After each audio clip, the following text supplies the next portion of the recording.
Hey, what's up, everybody? This is the Jimbo Splice Gaming Project, bringing you another DC Universe Online loadout tutorial. Today we're going to run the Harley's Heist Duo, but real quick, let me show you what the powertrain loadout is again. In the Geokinesis tree, you want to get all of these powers except for the 2 supercharges. You don't need those, and you really won't need any other powers. Just make sure you go all the way down the middle and get your Summoned Crystal, your Fortified Golem, and your Totem. Go all the way down the left to get Rumble Crush, and then go all the way down the right to make sure that you get Reinforce. Those are pretty much all you're going to need. In the Seismic tree, don't get anything. You don't need it. It's not important. And in the Iconic Powers tree, you want to make sure that you get your 2 weapon crit attack chance and crit attack damage increases. Go ahead and throw a couple of power points into the shields and get some more power out of that Wisdom of Solomon. Alright, here's what the loadout looks like. From left to right, you want Fortified Golem, Rumble Crush, Reinforce, Totem, the Movement Mode Supercharge, whatever movement mode you are, and Summon Crystal. Alright, here's how you get the movement mode for flight. You want to get the first power to increase your speed, then just pick one out of the top row, get those first 2, the Stun Resist and the Restraint Resist, and then you can access the superpower. This restores power to you and your allies, which includes your pets. Alright, in the weapons tree, you just want to make sure that you go all the way down the middle for the first 4 to get your innates, and then make sure that you get as much precision and your crit attack chances and crit attack damages. The priority is crit attack chance and crit attack damage and precision. Make sure you get those. I threw a couple extra skill points in the hand blasters because I like to do the scissor kick and I like to use the pulse beam. Everything else, just make sure that you get the innates and make sure you get as much precision as possible. Work your way down. That's pretty much it for that.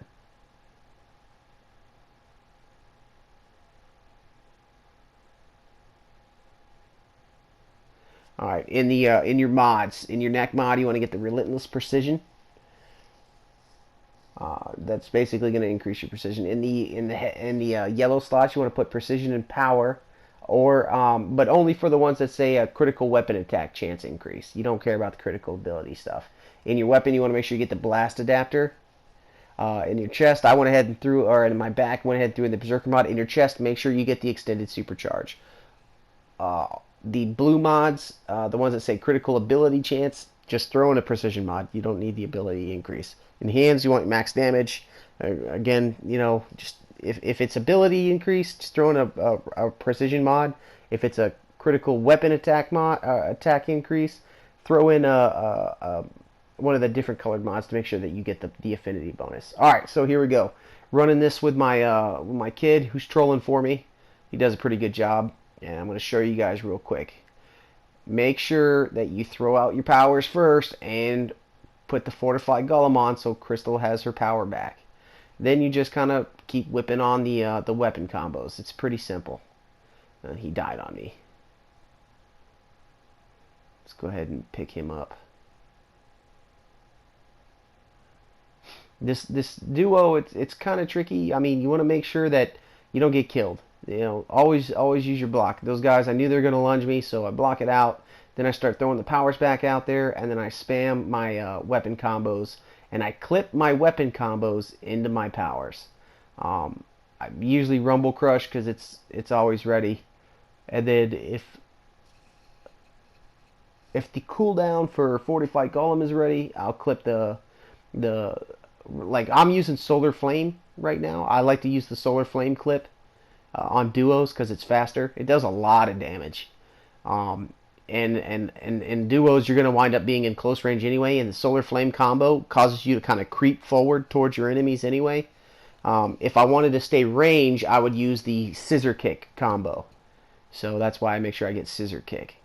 Of course, I make sure I get the Pulse Beam because I use it on like objectives, like turrets or targets or something like that you need to break pods, things like that. I use the Pulse Beam because it works really good on that stuff. Yeah, a little note there. I clip the Solar Flame, the second part, into a power. So I still shoot the little ball out at them, and then I'm also dropping a Rumble Crush rock on top of their heads at the same time. As long as you stay active like this, you will do a crazy amount of damage. It's pretty easy to earth DPS as long as you just spec your character out correctly, and you'll have no problem. Now don't waste your time on ads in duos, like burning your supercharge for crystal. You're not really gonna need it. Ooh, kind of got a little scary there. Save your supercharge for crystal for when your boss fight. For your boss fights, it's gonna help you out a lot more. The ads get burned up by crystal very quickly, and you can always throw up another fortified golem before the next group of ads comes out. And as long as you're clipping your weapon combo, you're doing a ton of damage yourself anyways, because you're spec'd out for precision. So that's the reason why you want to be precision as an earth DPS. You do a lot of damage with your weapon, while Crystal's doing her thing. And pick him up again. He kind of took one for the team there. Running him Operation Meat Shield. Get behind the controller. He does a good job though. He's actually a healer. He's playing on his brother's tune, so he keeps the power up, keeps the power over time up, and he keeps the recharge going, and he debuffs like crazy. So he's got a good rhythm down. As long as you have a troll in your group, you can do this all day. You will never run out of power. You can spam the weapon combo into the power. If you don't have a troll with you, don't spam the combo into the power. Just make sure you keep the fortified golem. Alright, make sure you always hit fortified golem. And then just spam your weapon combos. Without a troll, you're going to burn through all your power if you do it like this. Luckily, he didn't mind running this with me, so I was like, well, hey, get on your troll so I can really max out my damage.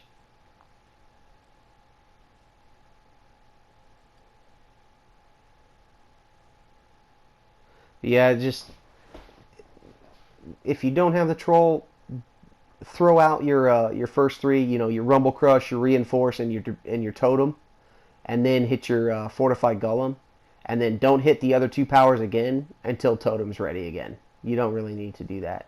So just throw the three of them out there without a troll. Throw the three of them out there to get the Totem up, and then don't do it again until Totem needs to be recharged. So that way you've built your power back up, and you've been using your Fortified Golem to keep your crystal powered, and then throw the Totem back out there, and you should be fine in duos and solos like that.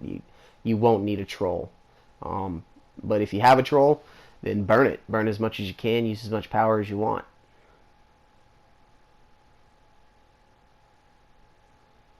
You got to quickly move into this.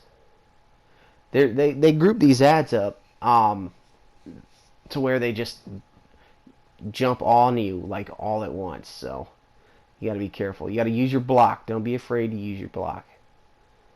You can't do any damage if you're dead. So make sure you keep your block going. A lot of people like to just get in here and just try to run through it. And I mean, some people, if you get the right duo, you can just run right through this. But sometimes they stack these ads up to where it's just, there's no way you're getting out of there without getting knocked out.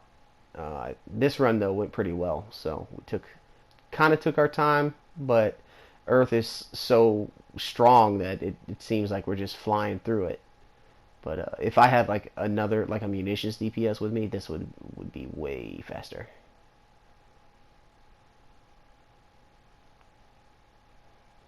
All right, we're coming up on the Catwoman fight. Another thing I want to point out, and I think I make a note of it in here too, is make sure you use your surroundings to help you. Yeah, like the healing barrel there. Make sure you throw that at her. And then drop your trinkets, so you burn her out real quick, because Catwoman will wipe you, because she does reflect, plus she gets like 5 million ads. So make sure you throw that out there real quick, and she'll go down for you.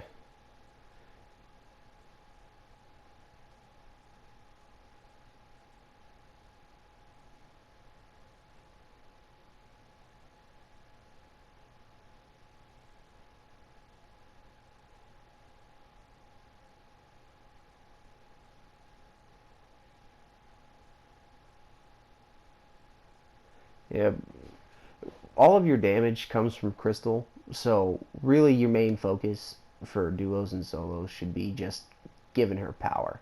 So if you get into a situation to where you don't have power and you only have a little bit to spare, the first thing you should definitely be popping is the fortified golem. That's what's going to really help you out. So just remember that when you're trying to earth DPS, it's more important that crystal has power than you have your buffs. It's more important for crystal to do damage than it is for you.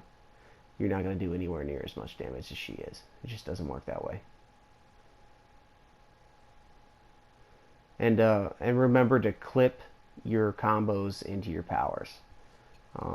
That'll help keep your damage up as well, like really well. So whether you're using one-handed or you're going to use brawling, or you're going to use hand blasters or martial arts.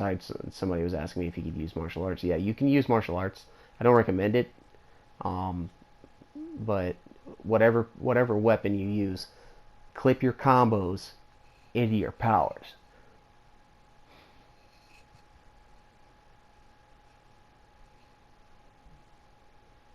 Yeah, he did a good job debuffing these bosses. We were just flying through the boss fights. So threw out my supercharge there that causes Crystal to go crazy. The more power she has, the more damage she does. I mean, it's just the bigger her power, the more her power bar is full, the best she does her best work. So, all right, that's been pretty much it. It's pretty simple. Just make sure you clip your powers, your combos into your powers, and make sure you keep Crystal powered, and you'll be fine. All right, thanks for tuning in. This has been the Jimbo Splice Gaming Project, and I'll see you guys next time. Later.